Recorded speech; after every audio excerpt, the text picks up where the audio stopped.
ko alam na sinasabi ko. Wala akong sinasabi. Kudos to them, honestly. So synchronized and wow. Diba? Yeah. I was Tapos surprised. That was super nice talaga. They're just so talented. Ano masasabi Ako mo? muna. Ako Ikaw muna. na, kanina pa ako nagsasalita eh. Nood ka lang manood. Siyempre, na-enjoy ko yung sila. All I can say is, makinig ka. Okay, nakikinig From ako. the moment they entered, I was already overwhelmed by their shouting.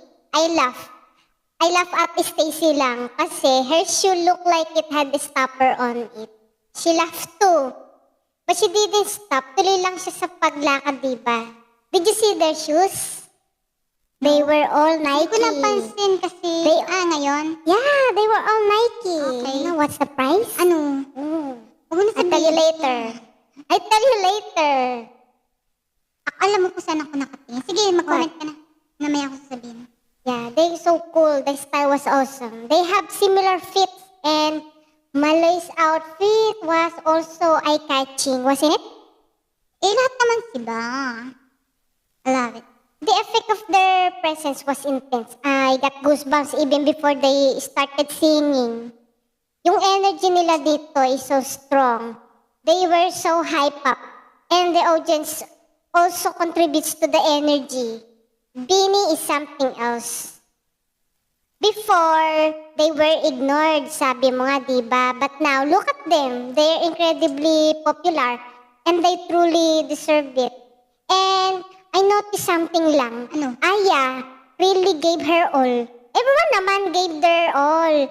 No one was lazy in dancing. But Aya caught my attention. And talaga? also Joanna, yeah. They both had double the energy here. Oo.